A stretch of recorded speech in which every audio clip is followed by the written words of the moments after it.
எல்லாருக்கும் வணக்கம். நம்ம நடிகர் ரஜினிகாந்த் உடம்பு சரியில்லாமல் இருந்தார். இப்போ சரியாயிட்டாருங்கிற மாதிரி தகவல் வருது. உடம்பு நல்லாயிட்டாருன்னா ரொம்ப மகிழ்ச்சி. அவர் நலமோடு வாழ்கிறதுக்கு நான் வேண்டிக்கிற கடவுள்கிட்ட வேண்டிக்கிறேன். அப்புறம் இதுக்குள்ளே இருக்கிற அரசியல், எனக்கு தெரிஞ்ச அரசியல் நான் பேசுகிறேன், சரியா? இது எப்படி இவர் காப்பாற்றிடுவாங்க? ரஜினிங்கிற ஒருத்தரை எப்படி காப்பாற்றிடுவாங்க? அவர் உடம்புல எந்த உறுப்பு செயல்பாடு இழந்து போனாலுமே அதை மாற்றி கீற்றி அந்த ஆளை கொண்டு வந்துடுவாங்க. எப்படியும் குறைஞ்ச 100 வயசு 90 வயசுக்கு மேலே வரைக்கும் வாழ வச்சுருவாங்க. இன்னும் எப்படி குறைஞ்ச 20 வருஷம் வாழ வைப்பாங்க.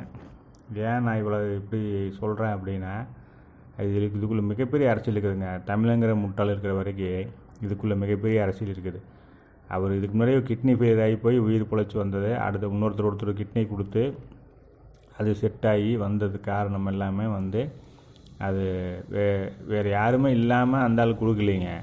அந்த ஆள் கொடுக்க வச்சுட்டாங்க. அவர் ரஜினிக்கு கொடுக்க வச்சதுக்கு ஒரு அரசியல் இருக்குது. ஏன்னா ரஜினி காப்பாற்றினா மட்டும்தான். ஏன்னா அப்போ அவர் கட்சி ஆரம்பிக்கிற நிலைமையில் இருந்தார்.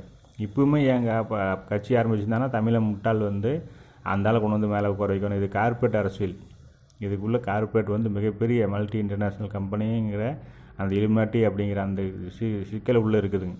அவங்க ரஜினியை காப்பாற்றி கொண்டு வந்து நிறுத்தினா மட்டும்தான் இந்த தமிழங்கிற முட்டாள் நடிகை பின்னாடி சுற்றி பைத்தியார்த்தனமாக நடிகனை தலைவனாக ஏற்றுக்கிட்டு பைத்தியார்த்தனமாக திரிஞ்சிடாங்கல்ல, அந்த பைத்தியாரங்கள் எல்லாத்தையுமே அடிமையாக வச்சுக்கிறதுக்கு அவங்க மூலிமா இங்கே ஒரு டம்மி முதலமைச்சர் உட்கார வைக்கிறதுக்கு தான் ரஜினியோ கமலையோ விஜயவோ எல்லாத்தையும் கொண்டு வந்துகிட்டே இருக்கிறாங்க.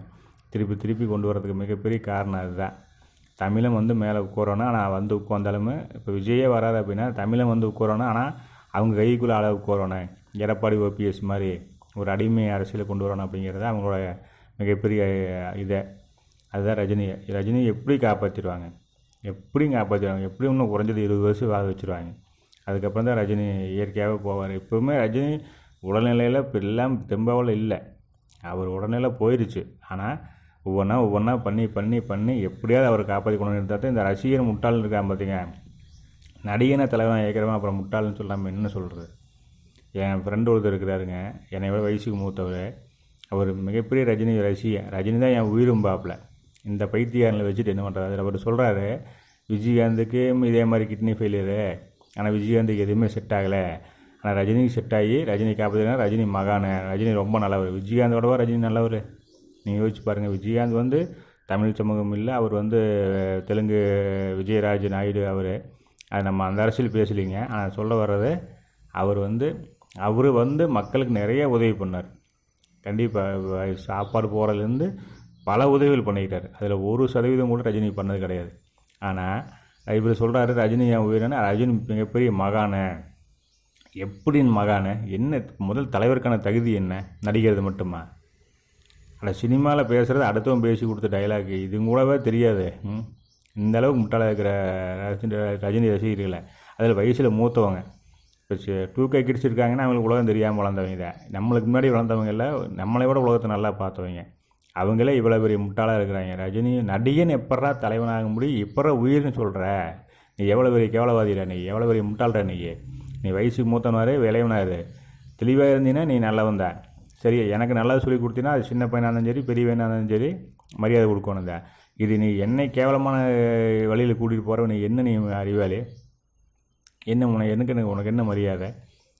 அதுதான் இப்போ நான் என்னோடய ஃப்ரெண்டை சொல்கிறேங்க. நான் தனிப்பட்ட முறையில் நான் சொல்கிறேன்.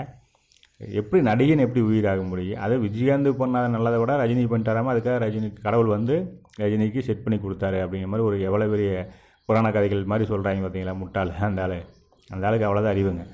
அந்த ஆள் வயசு தான் ஆச்சா தவிர அந்த ஆளுக்கு 1% கூட அறிவு இல்லாத முட்டாள். அது மழுங்கி போன முட்டாள். ரஜினி பைத்தியம் பிடிச்ச முட்டாள். இந்த பிஜிலி ரமேஷெல்லாம் தெரிஞ்சார் பார்த்தீங்களா? அந்த மாதிரி பைத்தியத்தனமான ரசிகர்கள். இந்த ரசிகர்களை வச்சு தான் உலக அரசியல் கொண்டு போயிட்டுருக்குது. உள்ளூர் அரசியல், இந்திய அரசியல், உலக அரசியல் மட்டும் போயிருக்கு. நடிகனை பின்னாடி நம்ம போகிற வரைக்கும் இந்த சிக்கல். ரஜினி எப்படி காப்பாற்றிடுவாங்க? ரஜினி இல்லாமல் இவங்க ரஜினி வச்சுட்டு இப்போ திடீர்னு ஒருத்தருக்கு ஒரு தமிழ் தேசியம் வளர மாதிரி தெரிஞ்சுன்னா டக்குனு ரஜினி கொண்டு வந்து ஒரு கட்சிக்கு சப்போர்ட் பண்ண சொல்லி அந்த கூட்டத்தை அப்படியே அந்த பக்கம் திருப்பிடுவாங்க. இதுதாங்க இங்கே நடக்க போகிறது. ரஜினி வச்சுருக்கிறது காரணமே அவங்க அதுதான்.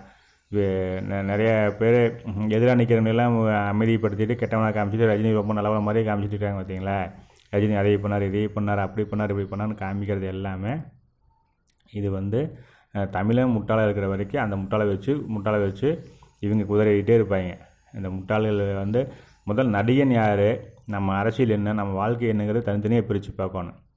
அது பார்க்காம இருக்கிற வரைக்கும் நம்ம அடிமையாக தான் சாகிற வரைக்கும் வாழ முடியும். நம்ம வாழ்ந்தாலும் பரவாயில்ல, நம்மளுக்கு அடுத்த தலைமுறைக்கு ரொம்ப ரொம்ப கேவலமாக வாழப்போகுது. இது வந்து 100% உண்மை. ஏன்னா ஒரு குரங்கு வந்து நல்லா நடிக்குது, நல்லா ஆடி பாடி உங்களை சந்தோஷப்படுத்துது அப்படின்னா அது அது உங்களை பொழுது போகுது அவ்வளோ. அதுக்காக ஒரு 150 கொடுத்துட்டு அந்த கூத்தார இடத்துல நின்று 150 கொடுத்துட்டு வர்றத மரியாதை. அதை கொண்டு வந்து நல்லா பயங்கரமாக என்னை சிரிக்கி வச்சுதப்பா, பயங்கரமாக கூத்தடிச்சப்பா, எனக்கு நான் ஒரு 2 மணி நேரம் நல்லா பொழுது போச்சப்பா, அதனால் அதை நான் கடவுளாக கும்பிட்டு வீட்டில் குரங்க போட்டால் மாட்டி சாமி போட்டு கும்பிட்டு அதுதான் என் தலைவர்னு சொல்கிறது எவ்வளோ பெரிய முட்டாள்தனமா. அதுதான் பாருங்கள், நீங்கள் யோசிச்சு பாருங்கள். ரஜினி வந்து மக்கள் சேவை செய்கிறதுக்கு உடம்பு முடியல அப்படின்னாரு. உடம்பு சரியில்லைனால உடம்பை காப்பாற்ற முடியாது, நான் அரசியல் கட்சி ஆரம்பிக்கலன்னு ஒதுங்கினவர்.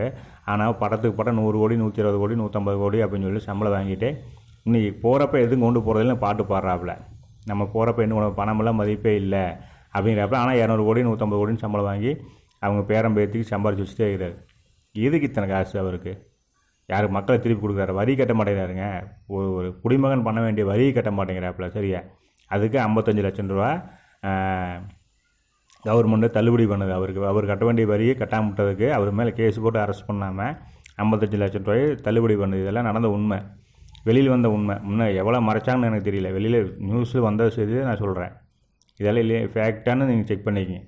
என் மேலே தப்பாக நினச்சாலும் பரவாயில்ல, ஃபேக்டானு செக் பண்ணிக்கிங்க. ஆனால் இதுதான் உண்மை. ஆனால் அவரை போய் தலைவர்னு கொண்டாடிட்டு இருக்கிற ஒரு முட்டாள் கூட்டம் இருக்குது. அவருக்காக அவர் ஒரு உயிர் மதிப்பு எனக்கு தெரியும். அதனால் அவருக்கு உடம்பு சொல்லிங்கிறப்ப எல்லோரும் வேணுனதெல்லாம் நான் தப்பு சொல்ல. ஆனால் இந்த முட்டாள்தனமான மூடநம்பிக்கை பைத்தியத்தனமாக அவர் வந்தால் தான் எங்கள் வாழ்க்கை நல்லா இருக்கு, அவர் நடித்தா தான் நாங்கள் வேறு 500 1000 ரூபா கொடுத்து படம் பார்ப்போன்னு இந்த முட்டாள்தனமாக ரசிகர் இருக்காங்க பார்த்தீங்களா, அவங்க தான் நம்மளுக்கு பிரச்சனை. அவங்க இருக்கிற வரைக்கும் நம்ம முன்னேற போகிறதில்ல. நம்ம கஷ்டப்படுறதுலாம் நம்மளுக்கு அடுத்த தலைமுறை ரொம்ப ரொம்ப ரொம்ப சிரமப்பட போகுது இந்த உலகத்தில். 3ஆம் உலகப் போர் வேறு வருதுங்கிறாங்க. இதெல்லாம் எங்கே போய் இந்த உலகம் முடிய போகுதுன்னு தெரியல. ஆனால் இந்த சினிமா நடிகர் வேறு, அவங்க நிஜ வாழ்க்கையை பற்றி யோசிக்கிற, அவங்க நிஜ வாழ்க்கையில் வேறு மாதிரி இருக்கிறாங்க. சினிமாவில் ஸ்க்ரீனில் பார்த்துட்டு திரையில் பார்த்துட்டு அவங்க நல்லவன் நம்புகிற முட்டாள்கள் இருக்கிற வரைக்கும் நம்ம ஒன்றுமே பண்ண முடியாதுங்க. ஸ்க்ரீன் வேறு, ரியல் லைஃப் வேறு அப்படிங்கிறது. ரியல் லைஃப்னு தனித்தனியாக பிரித்து பார்க்காத ஒரு மிகப்பெரிய அடி முட்டாள்கள் தெரியுறாங்க. இவங்களை வச்சு நம்ம என்ன பேசுகிறது என்ன பண்ணுறதுன்னு எனக்கு ஒன்றுமே புரியல. உங்களால் முடிஞ்சுன்னா நீங்களே எனக்கு கமெண்ட் பண்ணுங்கள், சப்போர்ட் பண்ணுங்கள், சப்ஸ்கிரைப் பண்ணுங்கள். ரொம்ப நன்றி. எல்லோரும் நல்லா இருக்கணும். எல்லாத்துக்கும் நல்ல எண்ணங்களை விதிப்போம்.